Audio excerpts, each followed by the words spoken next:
The Golden Temple was designed as a sanctuary of supreme peace, but in June 1984, it became a war zone as explosives shook its foundations. To understand how the government could authorize an attack on its own citizens' holiest shrine, we have to look back to 1947. During the partition of India, the Sikh community explicitly chose to join the newly independent secular state, but almost immediately they found themselves politically marginalized. Shortly after independence, internal state circulars were distributed to local officials. These documents labeled the Sikh community as a criminal tribe, establishing a baseline of systemic state distrust that would persist for decades. For the next 30 years, the community campaigned peacefully for the Punjabi Suba, a state reorganized based on the Punjabi language. While the central government granted similar requests to other linguistic groups across India, this specific movement was continuously denied. Then came the economic pressure. Through a series of mandates, the state's critical river waters were diverted to neighboring territories, threatening the very foundation of Punjab's agricultural economy. These broken promises represented a deliberate strategy by the central government to strip the region of its economic power and political autonomy. By 1982, these grievances birthed the Taram Yudh Morcha. As seen in this historic photograph, it was a massive, peaceful movement designed to secure religious and civil rights through civil disobedience. The moment faith in the government collapsed entirely happened in 1978. Unarmed Sikh protesters were killed during a clash with a state-backed sect, and when the perpetrators faced no legal consequences, the community realized the state would not protect them. Sant Jarnail Singh Bhindranwale channeled this anger into an uncompromising defense. Notice the armed guards standing behind him. Under his leadership, the focus shifted from legal appeals to an armed militant resistance.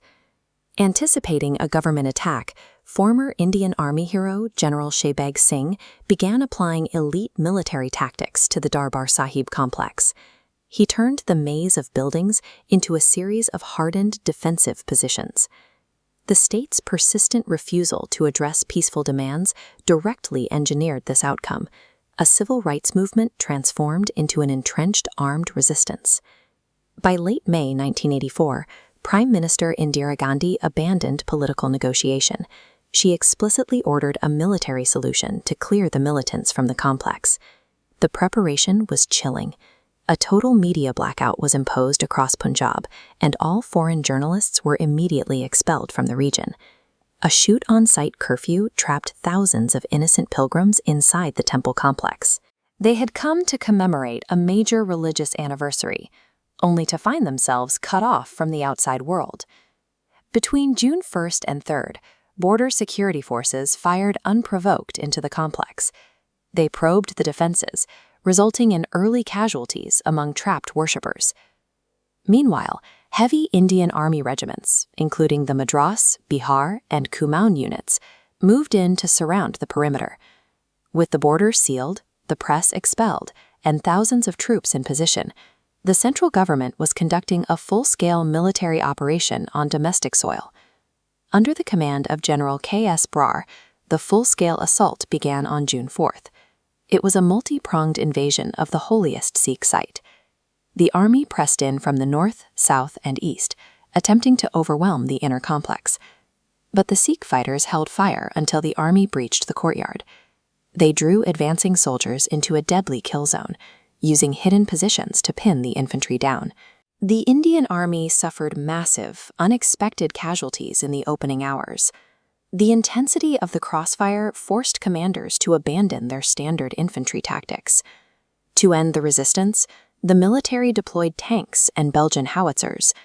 They fired heavy artillery directly into the Akal Thakt, the seat of Sikh authority. Deploying heavy military armor against the holiest shrine of its own citizens crossed an irreversible psychological line. The physical devastation was absolute. The assault resulted in the ruination of the Akal Thakt, leaving the supreme seat of Sikh temporal authority in ruins. The human toll was even more tragic. Thousands of those killed were innocent men, women, and children who were simply unable to leave the complex when the military moved in. While the state officially recorded Operation Bluestar as a military victory, It created a profound, incurable trauma for the Sikh community worldwide. The attack cemented a feeling of ultimate betrayal. For many, it proved that the decades of political alienation and broken promises that began in 1947 had culminated in physical destruction. The physical buildings were eventually reconstructed, their golden facades restored. But the scars of 1984 forced a deep realignment in Indian politics and became the defining center of modern Sikh identity.